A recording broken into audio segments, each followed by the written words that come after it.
Assalamualaikum warahmatullahi wabarakatuh. Waalaikumsalam. Baik teman-teman, MKB 1. Jadi ini minggu ke-16 yaitu UAS. Soalnya seperti yang saya share, nanti bisa dilihat di e-learning ya. Jadi pengumpulannya nanti juga melalui e-learning, bukan lewat WA. Waktu pengerjaan sampai jam 10 malam. Jadi terakhir pengumpulan jam 22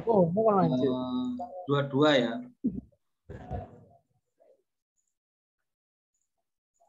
Jadi terakhir pengumpulan sampai jam 22, jam 10 malam.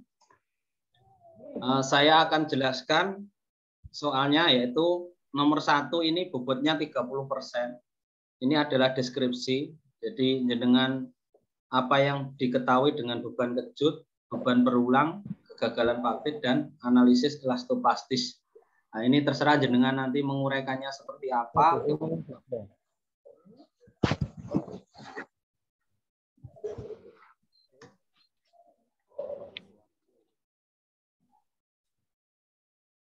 Ini sambil saya absen ya.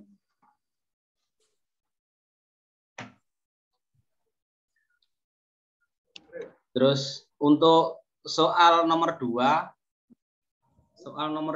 ini sama dengan tugas 3 ya. Jadi nomor 2 sama nomor 3. Jadi soalnya ada 3. Yang hitungan ini 2. Jadi soal nomor 2 sama 3 sama seperti tugas 3. Jadi yang nomor 2 ini sama dengan minggu ke-12. Dengan buka e-learning minggu ke-12. Latihan soal 5.2.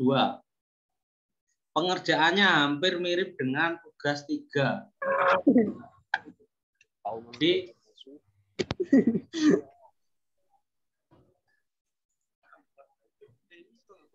bentar, saya sambil absen muncul. Jenuang ya. Terus.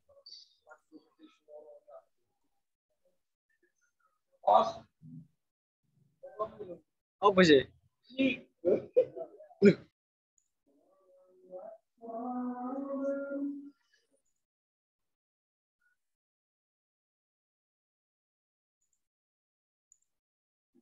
Jadi soal nomor 2 itu tentang energi regangan ya, minggu ke-12.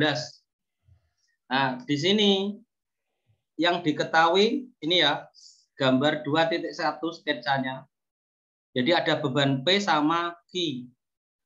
Yang ditanyakan tentukan yang A, tentukan energi regangan U1 batang apabila beban P bekerja sendiri. Q-nya 0. Jadi yang A, Q-nya dianggap 0. Hanya P saja. Berapa nilai P-nya? P-nya ini ya, sesuai NIM. Kilojoule. NIM-nya ada di belakang ini. Nah ini ya, yang ini. Tinggal ngambil angka saja. Sesuai ini. Jadi ini P-nya misalkan 2 kilojoule. Q-nya 2 kilojoule. Khusus untuk A, Q-nya 0. Jadi Q yang 2 kilojoule ini untuk soal yang B. L-nya sama, 20 in, A-nya 2 in kuadrat, dan E-nya 10,4 kali 10 pangkat 6 PSI. Baru soal B, tentukan energi regangan total apabila gaya-gaya P dan Q bekerja secara bersama-sama. Baru yang B ini ada Q sama P ada nilainya. Q-nya 2 kilojoule, P sesuai NIM di belakang ya. Bisa dilihat di lembar ketiga. Nah, ini jawabannya sama persis kayak tugas 3 minggu ke-12 ya, latihan soal 5.2. Jadi di sini kan satuannya kilojoule. Joule ini dijadikan Newton meter ya. 1 joule sama dengan 1 Newton meter. Jadi ini nanti jadikan Newton meter. In-nya jadikan meter, in kuadrat juga jadikan meter. Jadi satuannya ke Newton meter semua untuk soal nomor 2. Jadi kilojoule dijadikan joule, 1 joule sama dengan 1 Newton meter. 1 in sama dengan 0,0254 meter.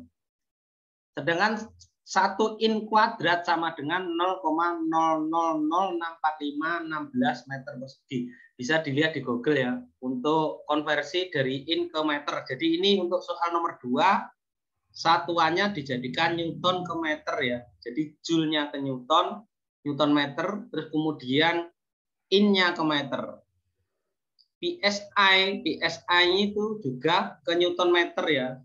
Jadi 1 PSI itu sama dengan 6894,75 Newton per meter persegi. Jadi ini juga dijadikan ke Newton meter.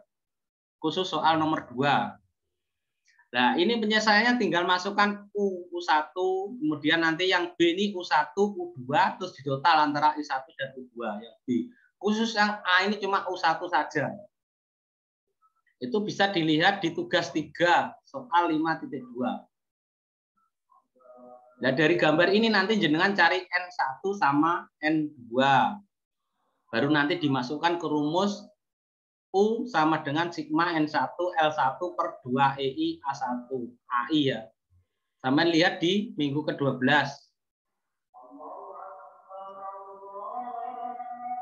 Terus soal yang ketiga. Soal yang ketiga ini sama dengan minggu ke-11 ya. Latihan 6.1. Jadi ini tentang faktor kejut ya, tentang beban kejut. Jadi ini sama persis, cuma ini perpendekan ya. Biasanya itu perpanjangan, ini perpendekan. Jadi sama persis. Jadi ini diketahui W 4500 lb atau lbf ya. Hanya 1 feet, L-nya 18 feet, D-nya 12 in. Modulus elastisitas atau E 1,5 kali 10 pangkat 6 PSI. Lihat gambar. Tentukan perpendekan maksimum tiang, tegangan tekan maksimum, dan faktor kejut. Nah, ini semua jadikan ke Newton meter. Jadi LBF jadikan ke Newton. Jadi ini LB ya, LB jadikan ke Newton atau LBF. 1 LB sama dengan 4,4482 Newton. Kalikan itu. Yang feet jadikan ke meter. Jadi 1 feet itu sama dengan 0,3048 meter. Kemudian L ini 18 feet sama jadikan ke meter. D-nya 12 in sama jadikan ke meter. 1 in itu 0,0254 meter. Kemudian yang PSI ini dijadikan ke Newton per meter persegi. Jadi ini larinya ke Newton per meter ya. Jadi yang ini LBF ke Newton, PSI-nya Newton per meter persegi. Nah, setelah itu tinggal masuk ke rumus ya. Minggu ke-11 tentang beban kejut. Jadi yang ditanyakan pertama adalah perpendekan maksimum. Berarti delta ST statis akibat beban statis ya. Itu rumusnya adalah WL per EA. Sampai lihat di situ. W-nya ada, L-nya ada, E-nya ada, A-nya ada. Kemudian tegangan tekan maksimum. Tegangan tekan maksimum ya. Tegangan tekan maksimum. Ini berarti dicari dulu tegangan delta maksimumnya. Karena tegangan tekan maksimum sama dengan E dikalikan delta maksimum per L. Delta maksimum bisa dicari dari delta tadi statis tadi. Jadi dengan lihat di minggu ke-11. Kemudian faktor kejutnya sama dengan delta maksimum per delta statis. Sudah ketemu ya. Dimas Ardi. Sebentar saya absen.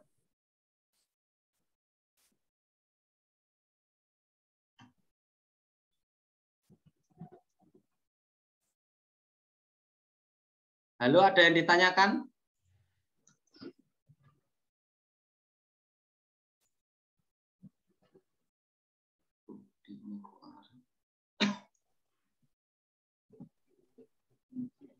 Rio, Ricky, Sumantri, Eka Budi, Satamdio.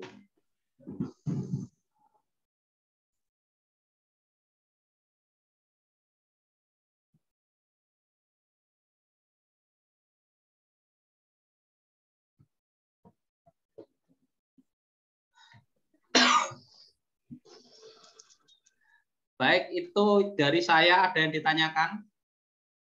Nanti saya kasih nih ya rekamannya untuk ini ya, jangan nanti kepengen melihat lagi. Jadi ini nanti saya rekam, saya masukkan ke e-learning ya. Jadi bisa Anda lihat lagi penjelasan saya. Ada yang ditanyakan lagi? Halo. Ini bukan P ya. Nanti jenengan bisa lihat di e-learning ya penjelasan saya. Jadi ini saya rekam, saya masukkan ke e-learning ya. Ini beban P-nya bisa diambil di lampiran ketiga, halaman ketiga. Beban P-nya. Sudah cukup ya? Kalau sudah cukup bisa langsung mengerjakan, kita tutup Zoom-nya ya. Gimana? Ya, Pak. Ya, pun saya tutup, nanti saya kirim ke e-learning ya. Baik, Zoom saya tutup, silakan dikerjakan. Semoga sukses ya.